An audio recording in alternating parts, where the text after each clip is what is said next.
Top 10 Gay Closet Cases of Hollywood's Golden Age that will shock you. Hollywood's golden age was filled with dazzling stars, but not everything was as it seemed. Behind the glamorous red carpets and iconic romances, some of the biggest legends of the silver screen harbored secrets that would have shocked their fans. What if the heartthrobs of classic cinema weren't living the lives their studios wanted you to believe? Some of the most famous leading men had personal lives far more complex than the carefully crafted images presented to the public. Which revelation will surprise you the most? Let's find out. Marlon Brando. Marlon Brando was more than just a Hollywood legend. He was a cultural force who reshaped the art of acting and defied the industry's rigid expectations. Best known for his roles in A Streetcar Named Desire, 1951, On the Waterfront, 1954, and The Godfather, 1972.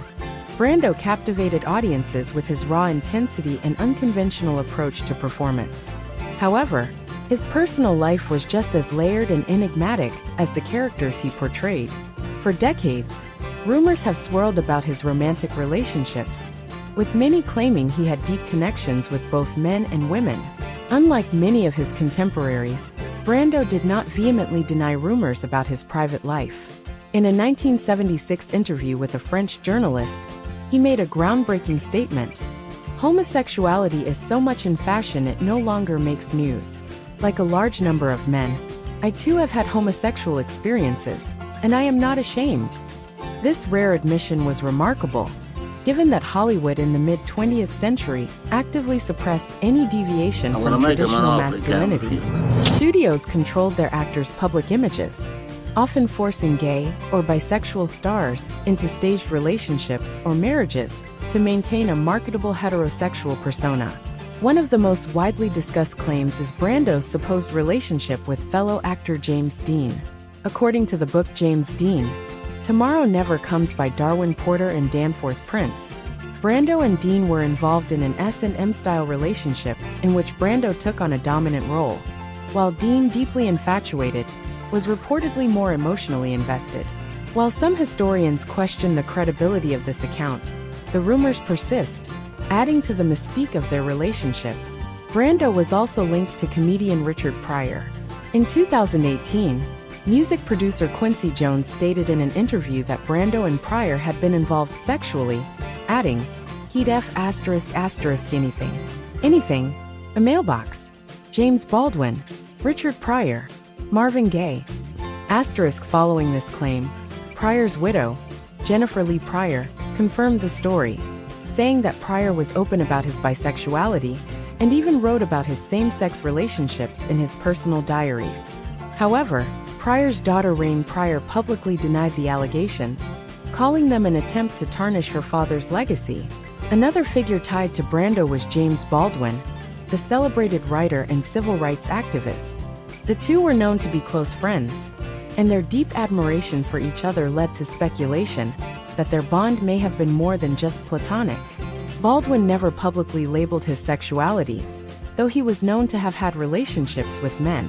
In a 1990 interview, Brando spoke highly of Baldwin, stating, "If you wish to ask me what I cared about most now, if you asked me to state what was important or lasting, it would have to be that I walked and sat and dreamed next to a man named James Baldwin." Other rumored partners include actors Cary Grant, Montgomery Clift, and Sir John Gielgud.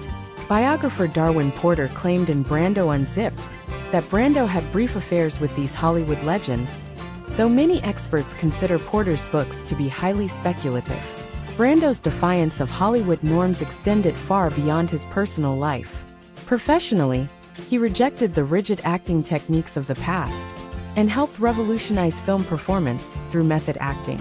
Off-screen, he was an outspoken activist, supporting the civil rights movement and indigenous rights. His views on sexuality reflected a broader, more progressive philosophy.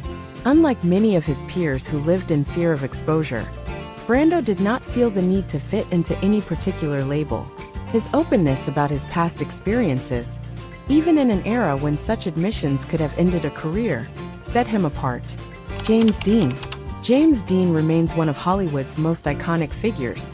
despite starring in only 3 films before his untimely death at the age of 24. With his brooding persona and rebellious image in Rebel Without a Cause, 1955, East of Eden, 1955, and Giant, 1956, Dean captivated audiences and became a symbol of youthful defiance. Yet beyond his cinematic legacy, speculation about his personal life, particularly his sexuality, has persisted for decades. While he publicly dated several women, rumors suggest that Dean may have also been involved with men, adding another layer of complexity to his already enigmatic life. Dean's earliest known relationship was with actress Barbara Glenn, whom he dated for several years before rising to fame. He was later romantically linked to Italian actress Piera Angeli, whom he reportedly wanted to marry, though her mother opposed the union. Some sources claim that Angeli's studio pressured her into breaking up with Dean to avoid the scandal of her dating someone with rumored bisexual tendencies. Angeli later married singer Vic Damone, though she allegedly told friends that Dean was the true love of her life. Despite these public romances, Dean's interactions with men have fueled speculation about his sexuality. His close friend and roommate, writer William Bast, later admitted in a biography that he and Dean had been involved in a romantic and sexual relationship. Bast described their time together as emotionally intimate, though he suggested Dean struggled with personal identity and was not exclusively attracted to one gender.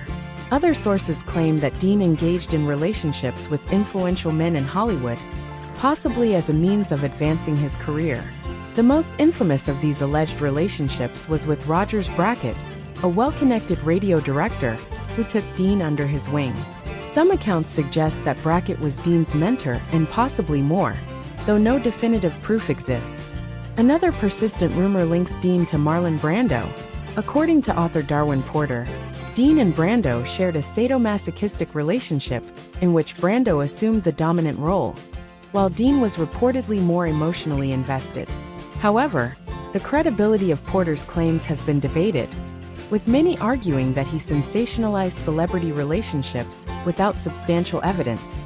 Dean himself never publicly addressed his sexuality, though when asked about rumors of being gay, he famously responded, "No, I am not a homosexual, but I'm also not going to go through life with one hand tied behind my back." This ambiguous statement has fueled continued speculation, with many believing that he refused to be confined by traditional labels. Spencer Tracy. Spencer Tracy was one of Hollywood's most respected actors, known for his naturalistic performances and commanding presence on screen. With a career spanning 4 decades, he starred in classics such as Captain's Courageous, 1937, Boys Town, 1938, Guess Who's Coming to Dinner, 1967, and Adam's Rib, 1949.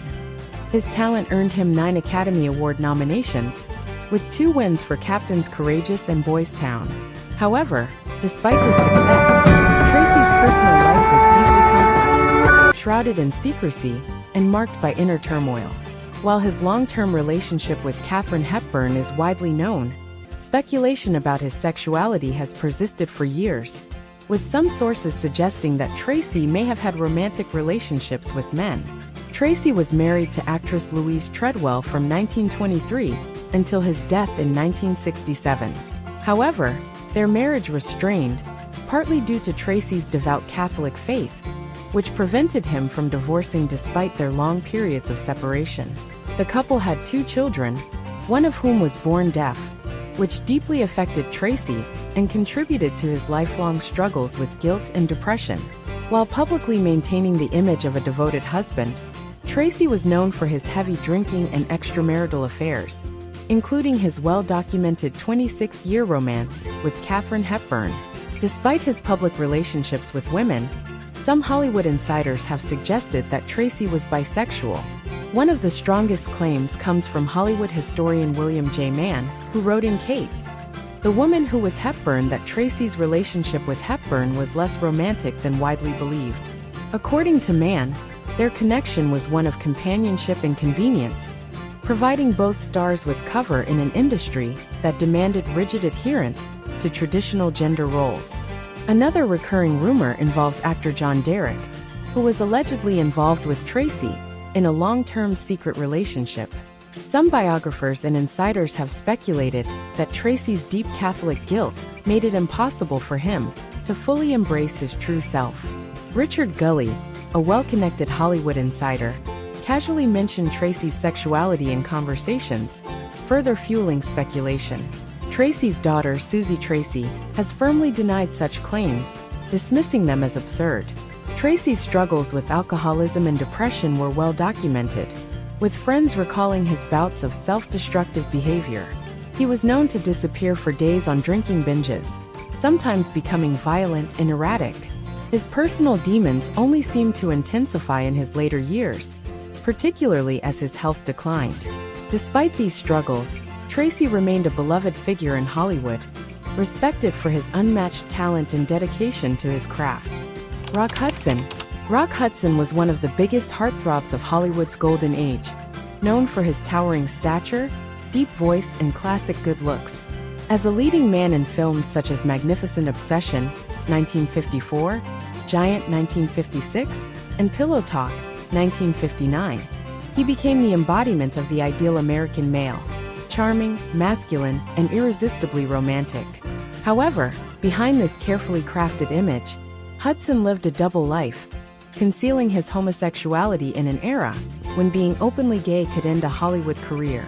His personal struggles remained hidden from the public for decades, only becoming widely known after his tragic death from AIDS in 1985, which made him one of the first major celebrities to bring global attention to the disease. Born Roy Harold Scherer Jr. in 1925, Hudson's journey to stardom was not an easy one. He was discovered by Henry Wilson, a powerful Hollywood agent who specialized in grooming young, attractive men for stardom. Wilson transformed him into Rock Hudson, a name designed to exude strength and masculinity. Under Wilson's guidance, Hudson became a sought-after leading man, often paired with glamorous actresses such as Doris Day, Elizabeth Taylor, and Jane Wyman. To maintain his public image as a heterosexual leading man, Hudson entered into a marriage of convenience with Phyllis Gates, Wilson's secretary, in 1955. Their marriage lasted only 3 years before ending in divorce. Gates later claimed she had no idea Hudson was gay, but many in Hollywood doubted this, as insiders were well aware of his sexual orientation. The marriage was widely believed to be a strategy to deflect growing rumors about Hudson's relationships with men. Despite his public facade, Hudson was known within Hollywood's inner circles to be deeply involved in the gay community. He reportedly had a network of trusted friends who helped him keep his private life hidden. He was frequently seen at exclusive parties, where he could freely be himself away from the press.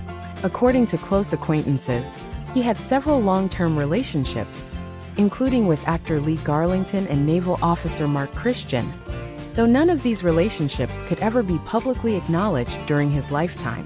Hudson's sexuality was an open secret in the industry, but the public remained unaware until the final chapter of his life. In 1984, he was diagnosed with AIDS, a disease that at the time carried intense stigma. Initially, he kept his illness a secret, but by 1985, as his condition worsened, he publicly announced his diagnosis. This revelation shocked the world and shattered the belief that AIDS was solely a disease affecting marginalized communities. His close friend Elizabeth Taylor became one of the most outspoken advocates for AIDS research following his death, founding the Elizabeth Taylor AIDS Foundation in his honor. Hudson passed away on October 2, 1985, at the age of 59. His death marked a turning point in public awareness of the AIDS epidemic, bringing much-needed attention to the crisis and inspiring greater activism.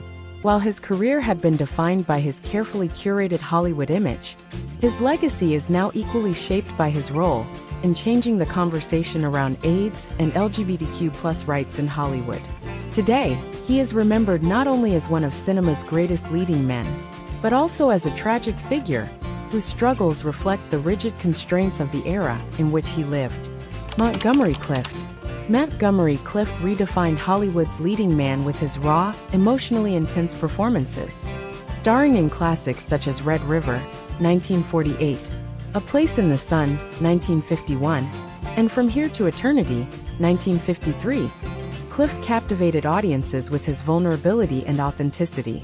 Unlike the traditional rugged movie stars of the time, he brought a brooding, introspective quality to his roles, influencing actors for generations.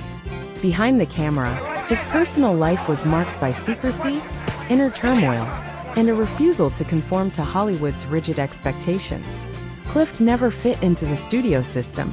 While many actors signed long-term contracts with major studios, he rejected offers from Paramount and Warner Brothers, choosing artistic freedom over financial security. His dedication to authenticity extended to his acting process, shaping what later became known as method acting. This commitment to realism set him apart and earned him critical acclaim, but it also made him a difficult figure for Hollywood to control. His relationships and sexuality have been the subject of speculation for decades. Close friends and biographers have suggested that Clift was attracted to both men and women, though he never publicly discussed his personal life. His friendship with Elizabeth Taylor was one of his most cherished relationships. They starred together in A Place in the Sun and Suddenly last summer, 1959, forming a deep lifelong bond. Taylor fiercely protected him from media scrutiny, and their close friendship fueled rumors of a romantic connection, though many believe it was purely platonic. Accounts from Hollywood insiders and biographers suggest that Clift had relationships with both genders. Some of his rumored male lovers included actors and behind-the-scenes figures in Hollywood, though these claims remain largely undocumented. Unlike contemporaries such as Rock Hudson, Clift never attempted to maintain a manufactured public image of heterosexuality. His refusal to participate in staged relationships or sham marriages made him an anomaly in an industry where studio heads often controlled actors' personal lives as much as their careers. A near-fatal car accident in 1956 drastically changed his life. While leaving a dinner party at Elizabeth Taylor's house, Clift crashed his car into a telephone pole, suffering severe facial injuries. The accident left him in chronic pain and led to an increasing dependence on alcohol and prescription painkillers. His performances in later years, including Judgment at Nuremberg, 1961, and The Misfits, 1961, still demonstrated his brilliance, but his health declined rapidly. Clift died of a heart attack on July 23, 1966, at the age of 45. His legacy as an actor remains unmatched, and his life story continues to intrigue audiences. He defied Hollywood's expectations, staying true to his personal and artistic principles, even at great personal cost. Cary Grant. Cary Grant defined Hollywood sophistication, effortlessly balancing charm, wit and elegance in films such as Bringing Up Baby, 1938, His Girl Friday, 1940, Notorious, 1946, and North by Northwest, 1959. With a career spanning decades, he became one of the most beloved leading men in cinematic history. Off-screen, his personal life was just as fascinating as his on-screen performances, with ongoing speculation about his sexuality and relationships. Born Archibald Leach in 1904 in Bristol, England, Grant reinvented himself after arriving in Hollywood. His transformation from a working-class boy to a debonair movie star was nothing short of remarkable. Throughout his career, he was romantically linked to numerous women, including 5 wives. Despite these public relationships, persistent rumors suggested he may have had romantic and sexual relationships with men, particularly with actor Randolph Scott. Grant and Scott first met in 1932 and soon moved in together, sharing a home for over a decade. The two actors were frequently photographed together, appearing in staged domestic scenes that were published in fan magazines. Their close relationship led to speculation that they were more than just friends. Hollywood biographer William J. Mann, in his book Behind the Screen, How Gays and Lesbians Shaped Hollywood, suggested that their relationship went beyond platonic companionship. However, other sources argue that their cohabitation was a financial arrangement and that they simply enjoyed each other's company. Grant's sexuality remained a topic of debate throughout his life. In a 1986 interview with Barbara Walters, he was asked about the persistent rumors that he was gay. He responded, "Everyone says I'm gay. What does it matter?" This ambiguous answer did little to settle the speculation. His daughter, Jennifer Grant, has repeatedly denied the claims, stating that her father was not gay, but simply had a deep bond with Scott. Later in life, Grant distanced himself from the Hollywood scene, retiring from acting in 1966 to focus on business ventures and raising his daughter. He spent his final years traveling and giving public lectures on his career. He passed away in 1986 at the age of 82. Whether or not the rumors about his personal life were true, Grant's legacy remains untarnished. He remains one of the most charismatic and influential actors in Hollywood history, with a timeless appeal that continues to captivate audiences today. Clark Gable. Clark Gable, forever immortalized as Rhett Butler in Gone with the Wind 1939, was one of Hollywood's most celebrated leading men. With his rugged good looks, confident demeanor, and on-screen charisma, he became known as the King of Hollywood. He starred in legendary films such as It Happened One Night, 1934, Mutiny on the Bounty, 1935, and The Misfits, 1961. While his public image was that of a classic ladies' man, his private life was far more complex, with rumors suggesting a more fluid sexuality than the studios would have ever allowed the public to know. Gable's early years were difficult, shaped by an unstable childhood and financial struggles.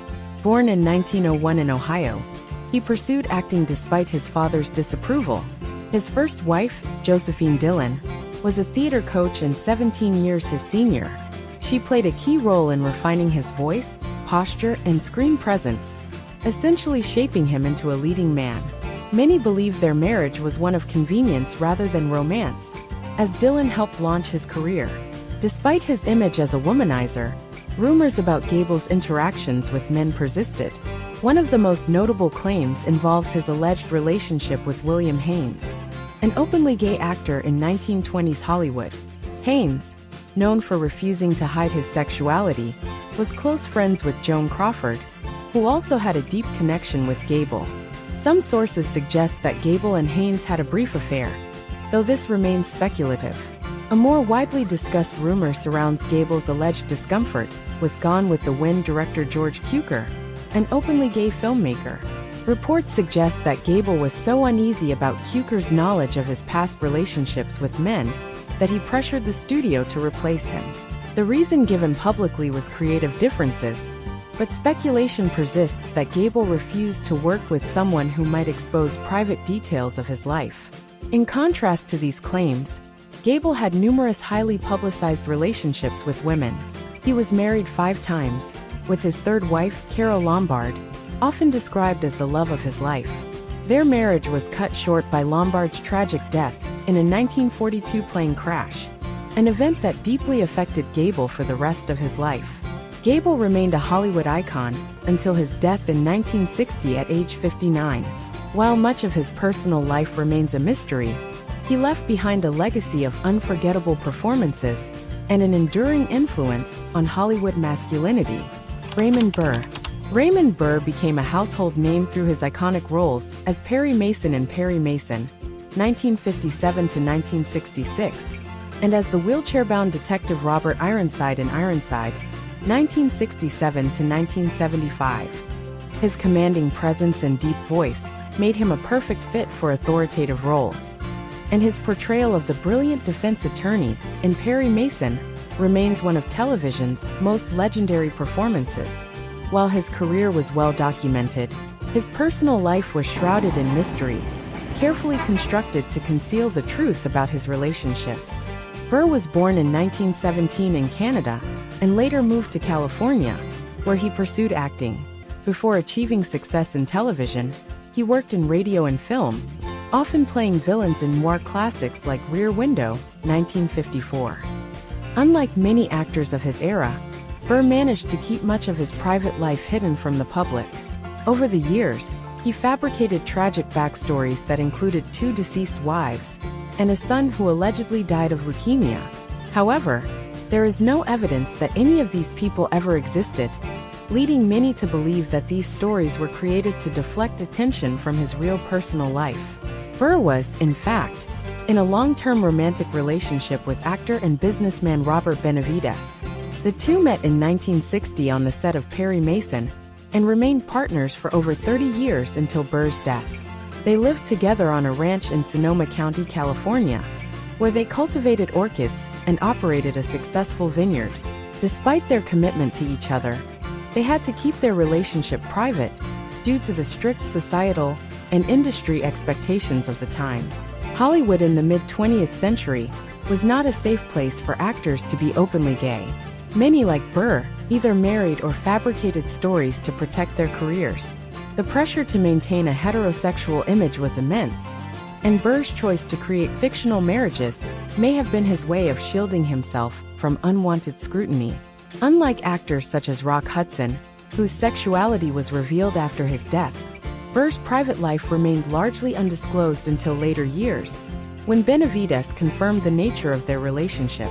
Raymond Burr passed away in 1993 at the age of 76. Though he lived in secrecy for much of his life, his contributions to television endure. His role as Perry Mason set the standard for legal dramas, and his impact on television history remains unmatched. Benavides inherited his estate, a testament to the quiet but unwavering love they shared away from Hollywood's watchful eye. Richard Pryor. Richard Pryor was a groundbreaking comedian, actor, and writer whose fearless humor and raw storytelling revolutionized stand-up comedy. With classic performances in Live on the Sunset Strip, 1982, Stir Crazy, 1980, and Richard Pryor.